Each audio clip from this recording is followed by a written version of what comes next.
Team, welcome to episode 4 of the Health is Wealth podcast. And today, got something exciting lined up. So today's going to be a hot seat. One of our clients in the group, I won't mention no names, had asked us to, if we can get some clients on who's been within the program for a while, just to share some insights of their journey, some tips, advice. And so today in the hot seat, we've got Coach Jon Corbett. So Jon, how long have you been in the program now? I've lost count. Yeah, so we're just about 2.75 years, right? I'm about 3 months out from hitting year 3. Excellent. And obviously, since you've moved up, now you're one of the evidence-based coachings. Yeah, I caught the bug. I caught the bug for sure. Yeah. And then Thank obviously you. we have Gary, and Greg's on his way up. So excellent. So Jon, I just want to ask a few questions around it's mainly to give people a bit of an insight into your journey, how you did it, how you found it, what you were struggling with before starting our program, Yeah, so for me, I guess as a background point, I'd never picked up a weight in my life. I kind of thought I'd cycled through a good 10-15 year period of some pretty significant weight loss and then weight gain due to thinking that the answer was to just reduce calories as low as possible and run a bunch, right? So I remember getting down to 1,300 calories for like an extended period of time back in like 2015 and 16. And I ran a marathon, and then I got to the end of that marathon and I felt terrible, and I put on 90 pounds, something like that within the course of 6 months. Because I just got to the finish line and I was so hungry and I wanted to reward myself, and I just started eating all over again. So it was just, that was a lot of my cycle, for a long period of time, like this: starve myself, run, lose weight, eat a ton of food, get back to a really heavy weight. And then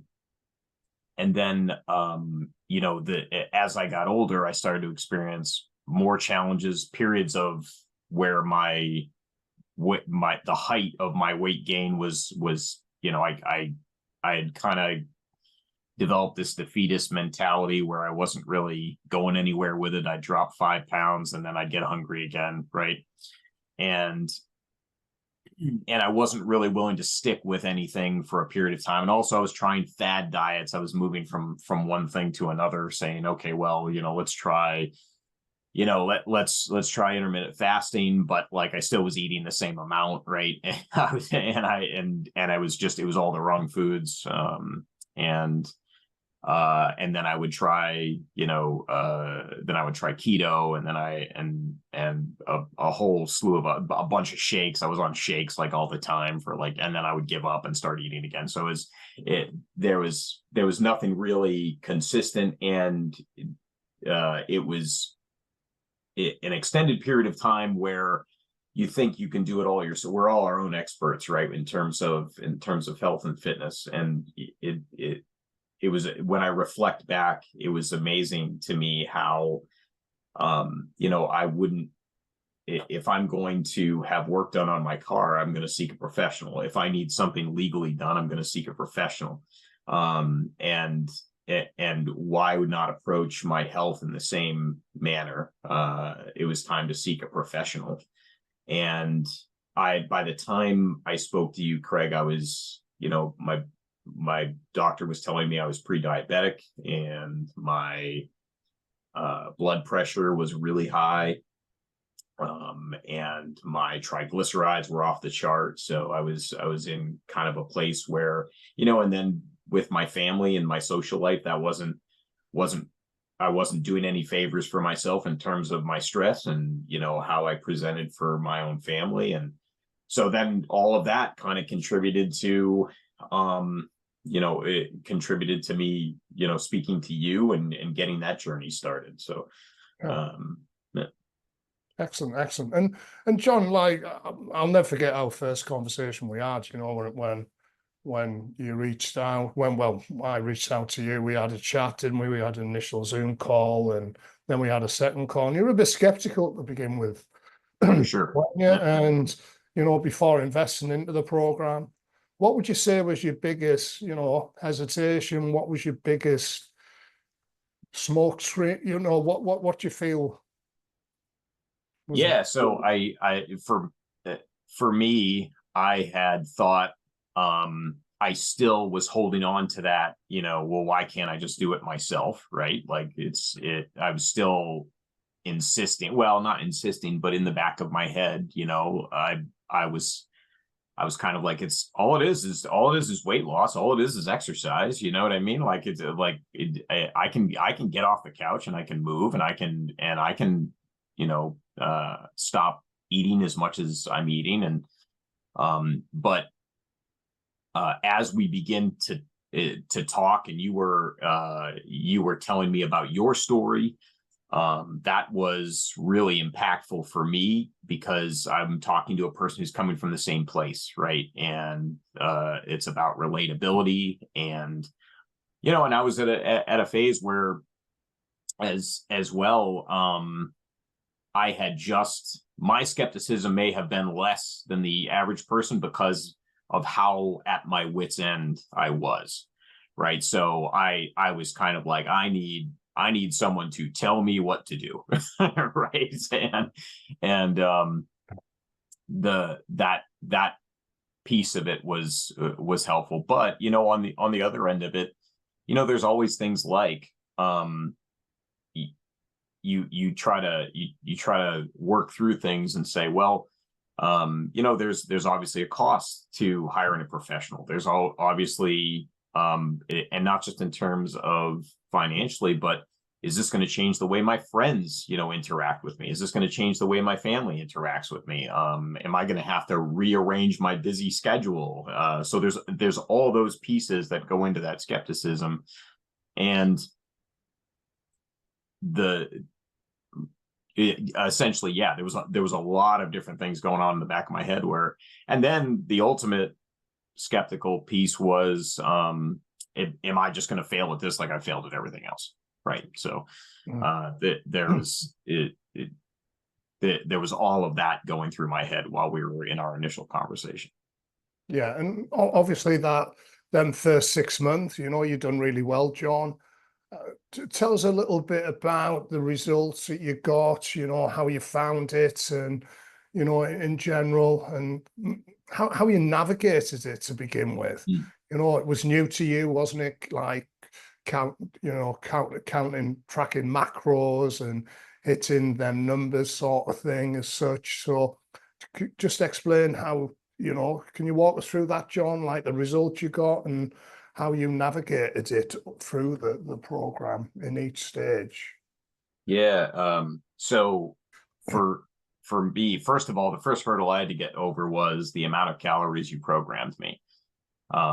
So there was a little more skepticism there, because in my head, I was like, oh, well, if I go to TDE, if I was to go Google total daily energy expenditure, like that's a government website. They don't know what they're talking about, right? Like that. So, and I'm like, oh, it matches up with what Craig's giving me, right? But I'm like, I really ought to eat like 1,000 calories a day in order to lose weight. So, I had to get over that hurdle.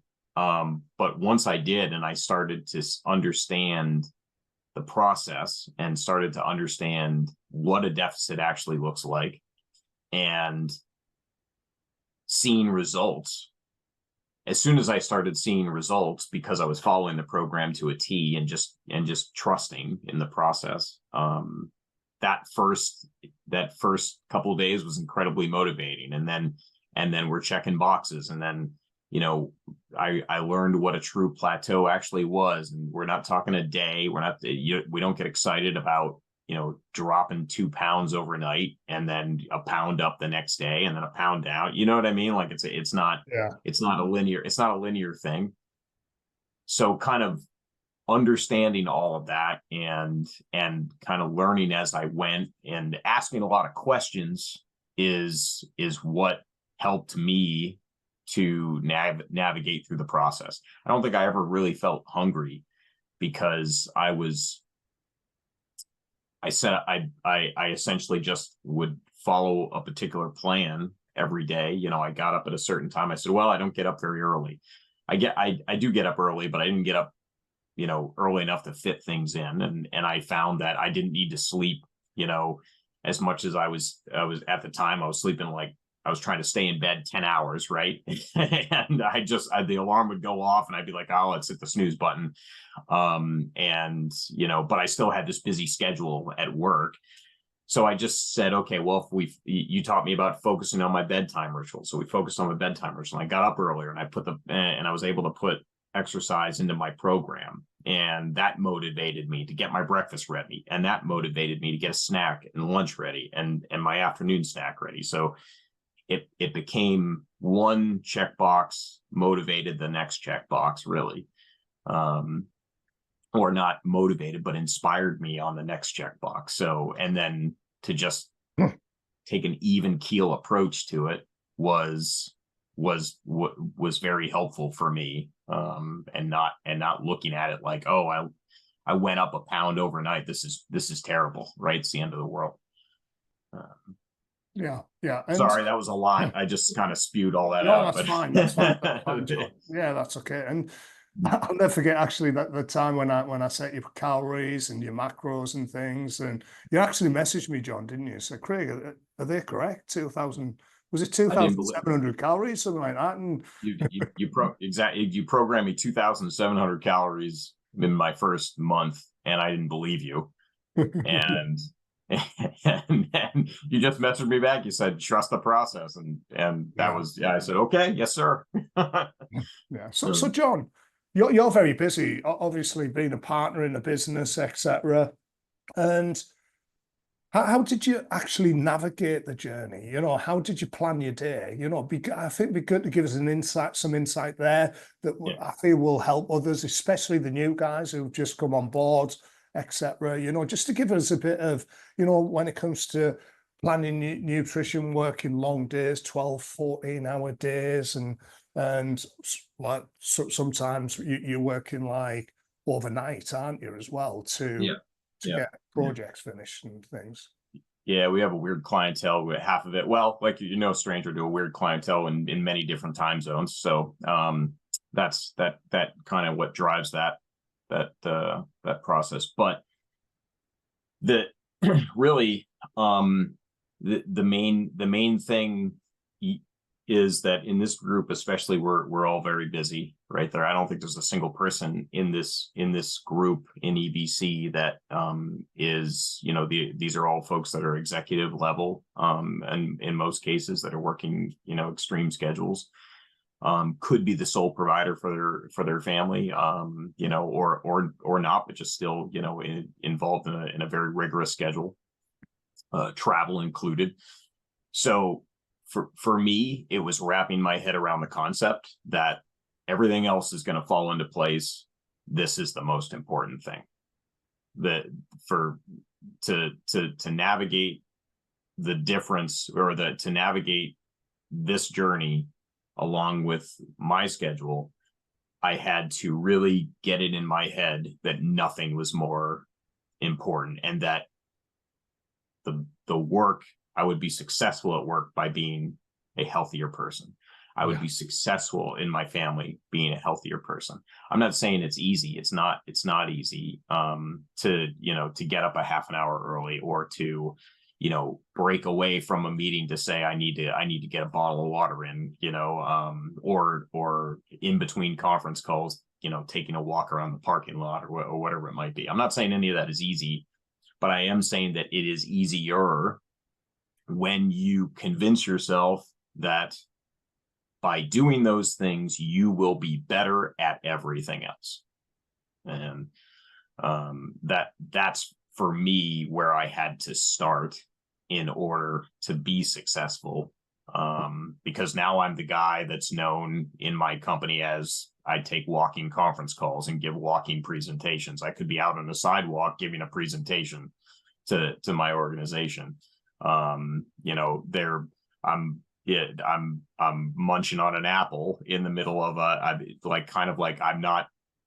approach things in a shameless way, right? Like you could catch me on a conference call from a treadmill, and I don't feel bad about that, right? And I'm like, okay, you're gonna come. My work is gonna come with me on the journey. And some people can't be afforded that opportunity. I feel blessed that I can, you know. But convincing myself that this was the most important thing was what allowed me to navigate that with my busy schedule, because it was changing my mindset to say, instead of, oh, I've got to get to this meeting. Well, I got to get my walk in too. But what's more important, the walk or the meeting, right? Can I adjust the walk to, you know, and the meeting at the same time? Because if I can't, then my people are coming with me on that walk. So that's kind of, yeah. And like, what do you feel was your biggest breakthrough within the program, Jon, when it comes to achieving the results? I don't mean not the results as such, you know, what do you, when navigating it, how do you feel that you made it fit into your lifestyle? How did you do that? I know you've just explained about, I'm more talking about the nutrition side of things here, Jon, because I feel, gotcha. you know, the nutrition side is what people struggle with most at the beginning of the program. Yeah. Eventually, you know, it starts to get easier and easier, but to hit the ground running, what advice would you give to them, you know, to hit the ground running from like week 1, week 2 sort of thing of the learning phase? So for me, having the equipment available, and by equipment I mean I've strategically placed food scales where I need them to be in my world.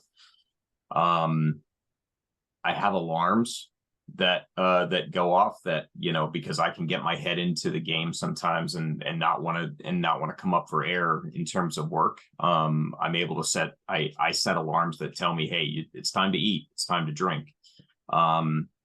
The nutrition itself was, as far as approaching that, it can seem overwhelming when you first come into the program. Say, okay, well, I need to hit my calories, and I've got protein, and I have, you know, carbs and fats. I have assignments. We also want to get the fiber in. We also want to get the water in. So it seems, you know, there's a lot, you know, coming at you at once. It seems I felt, for me, the most helpful thing was to focus on the calories and focus on the protein at first. There were going to be times where, until I really began to learn and do some more research on my own, I could end a day where I could I could be on point with my calories, I could be on point with my protein, but then my fats and my carbs were all over the place. So the combination of proper equipment and then focusing on the stuff that was easiest for my brain to process, which was the calories and protein first.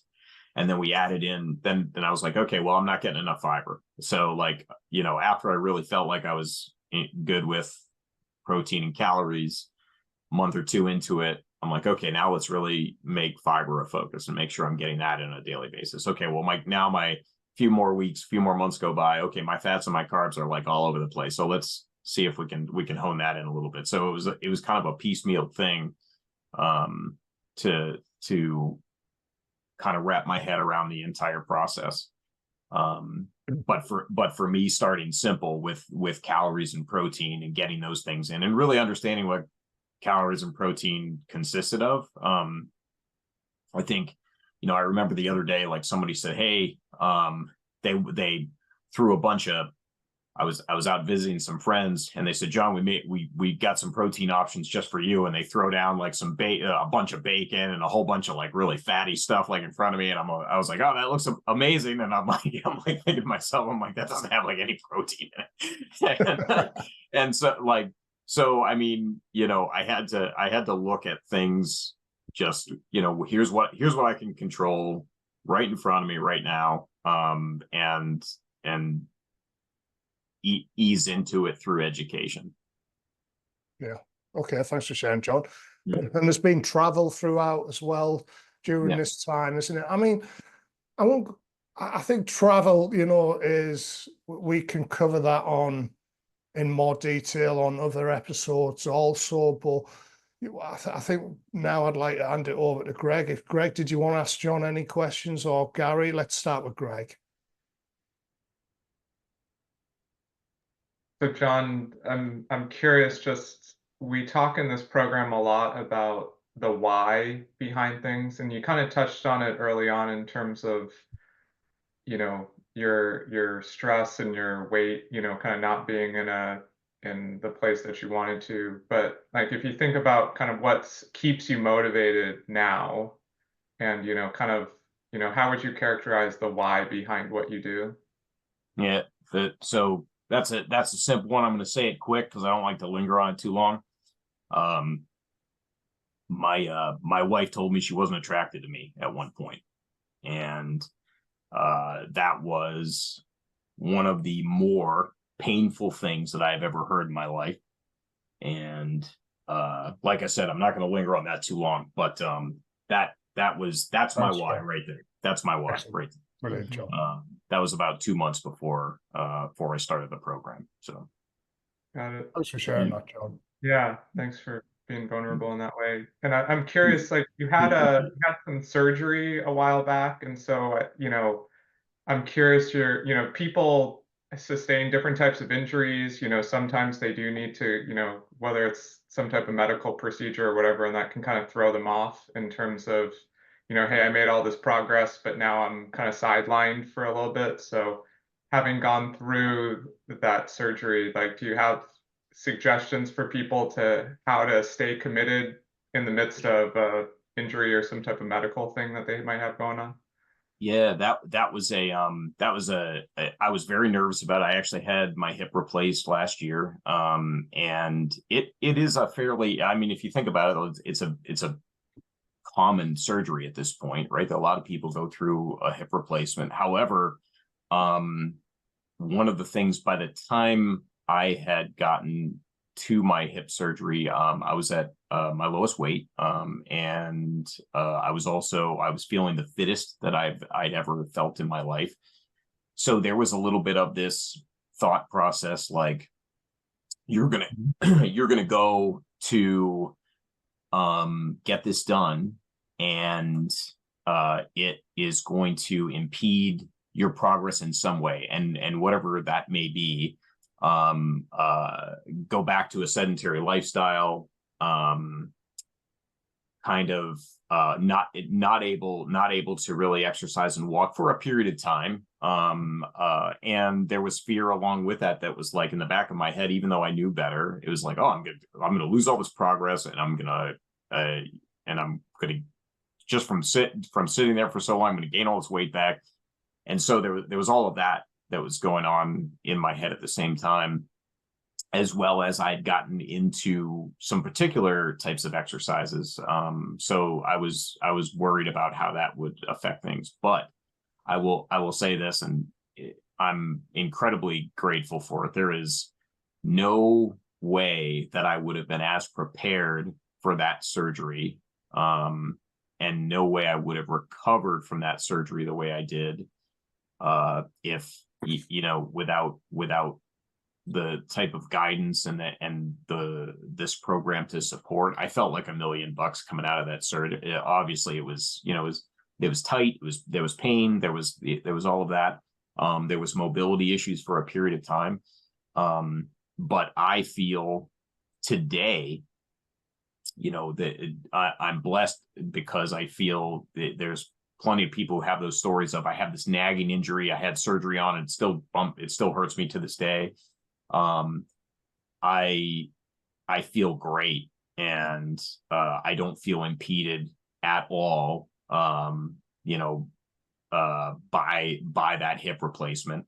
And I've got another one that I'm probably going to have to do in 2 or 3 years. And the reality of it is that I have no nerves about that. I have, it's just a couple weeks go by, we got back to training after my last one. It was just a great process overall, and I owe it to the fact that I was in a position to recover well from that surgery. So and so maybe just one more on my end. So you were talking earlier about being kind of shameless at work. So I'm going to put in a shameless plug for coming to Boston and seeing Jon and me and Craig in person.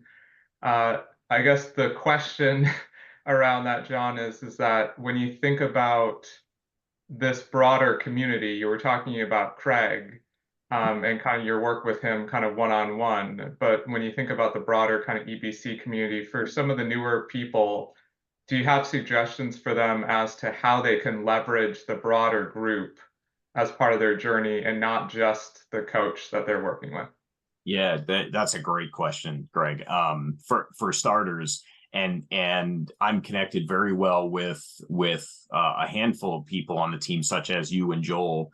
And for me, leveraging this team in a couple of different ways and connecting with a few different people that, you see, not just who have been around, the group for a while, but to connect with people on a one-on-one level that goes beyond, just the, hey, we're all here trying to achieve our fitness goals.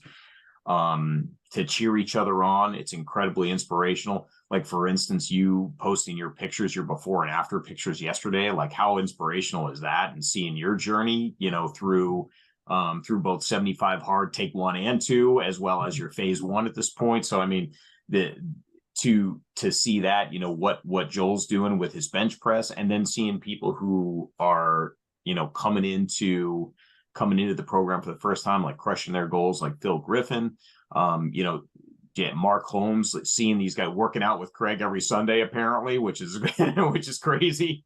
But seeing these goals, and I remember, and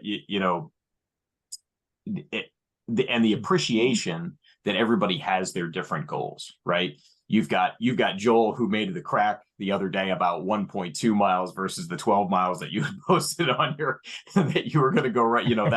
That stuff's hilarious. And just seeing that camaraderie, leveraging that camaraderie, and the understanding that we're all in this together is incredibly powerful. Because it is so easy to look at, to kind of internalize and say, this is my journey and my journey alone, and nobody else is going through the problems that I have. If you've ever spoken to that person who's just super busy, and they kind of have this perspective on the world, like, nobody could possibly be as busy as I am, right? And I think we do the same thing with our health and nutrition, but you don't understand, I'm in a bad place. There's so many people out here that are benefiting from this program, and we can benefit from each other just through osmosis, right? And the idea of us meeting together in Boston and just being able to share, our backgrounds and our stories and what we've been able to do together, and how people are making it social events, like, when people are dragging their family in and making that part of their lives as well. It's just incredibly inspiring, and we can all feed off that energy. Excellent. Right, over to Gary. Okay, Gaz, have you got out to say, buddy? Yeah. Firstly, Jon, I appreciate you sharing the honesty, the vulnerability. It shows, a lot of strength and courage. So obviously, just want to touch on that, and I really appreciate sharing that. And I'm, maybe someone, even if one person can relate to that, I think it's going to help them so much as well. So I appreciate you sharing that. My question is for someone like yourself who has never lifted weights to now, who is obviously a consistent resistance train individual. How do you feel now versus previously? And for someone starting their journey, probably similar age, maybe could be potentially a bit older, and they're kind of trying to get their head around the whole, I have never lifted weights before and this is all new to me. What advice would you give them? I feel like I can lift a car. So like for me, it has been something that I really took to, really got interested in. And I would say it's never too late. I was well into my 40s, the first time I'd ever picked up a dumbbell in my life, and I started with this is a minor inconvenience, and then that evolved to, hey, this is pretty fun, and then to, hey, let's try the gym as well. And oh wow, I've got a social group at the gym of the same people who meet me there every morning, at the crack of dawn, and then that evolved to people who are like, wow, you weren't here yesterday, where were you? And then that evolved to, hey, you're pushing a little hard today, you need to take it easy a bit, right? And so there, that piece of it, and then the anxiety of going to the gym turned into, I like going to the gym, turned into, I get anxiety when I don't go to the gym. Yeah. So all of those things, the routine and the consistency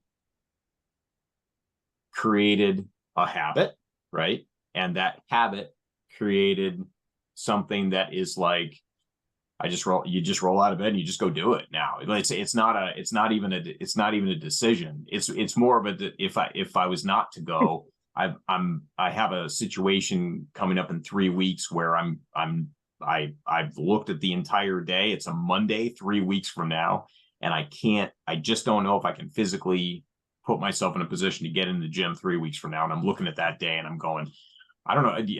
I guess I'm going to have to do Sunday. I've tried everything. I've tried to rework and it's not working out. So it gets to the point where, in my opinion, I think Greg can empathize with this as well, particularly with your 75 hard program and what you've been going through. Like there's a point where you say, where it goes from, how am I going to fit this in, to how can I not do this? And I think when that switch flips, it becomes pretty powerful. Yeah. And the days, I suppose, because like some days for me as well, there will be maybe one day out of the week where I'm like, I just don't feel it today. I'm a bit tired to feel. What do you tell yourself on them days that you need to train, but the off chance you feel a bit tired, you feel a bit unmotivated? Because as we know, it comes up, ups and downs, motivation. So what do you tell yourself on them days? Yeah, Greg put it really well the other day, that like, you're never going to always be motivated, and I love that Greg put those posts up where he said, I went into the gym today even though I didn't really feel like it. Yeah. And that, I think that's important, because for some people it could be more often than not that happens, right? And you really can't leverage motive. I don't think, anyway, you should be leveraging your motivation in order to get your results. Allow your routine and your consistency to bring you motivation. Yeah. And whether you're motivated or not, if you can just say, okay, this is what I'm committed to doing, the motivation will follow that, right? Yeah. Discipline over motivation. I just think it's super important for people, as you said, that might get them spells a bit more often than us, to know normal, and we just still continue to push through them hurdles to come out to the end and crave the result, as opposed to, even in this matter of, we could want to crave the result as opposed to craving the work. So yep 100%. Super useful, John. Appreciate you sharing, man.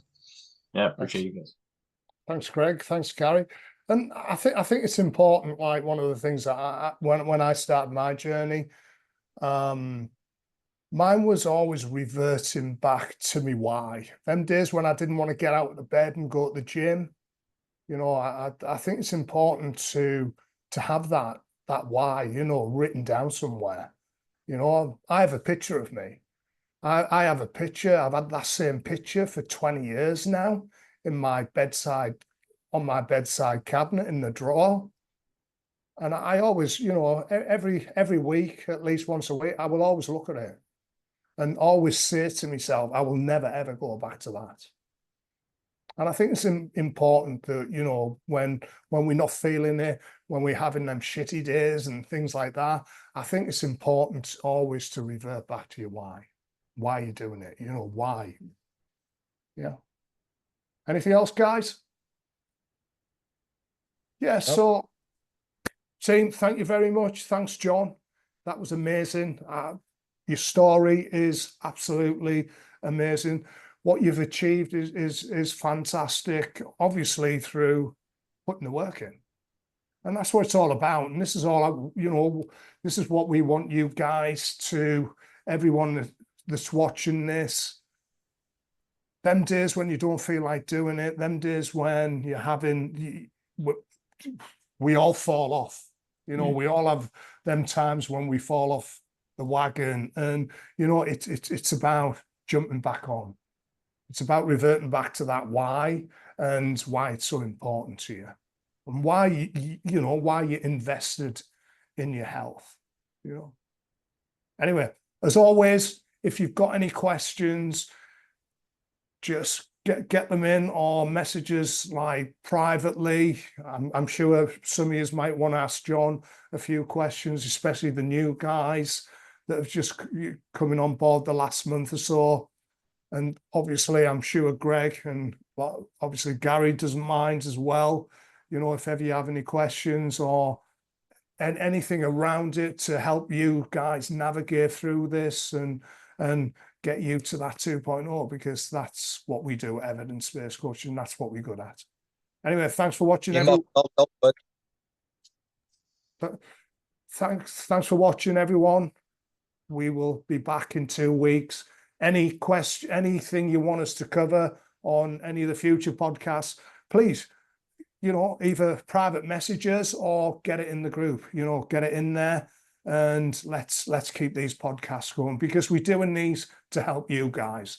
We're not doing it to put all over social media and things like that. It's internal. It's for you guys. You know, we want you to succeed. And anyway, let's keep pushing it. John, thank you, buddy. Thanks, Greg. Thanks, John. Thanks, guys. Thanks, Gary. Yeah.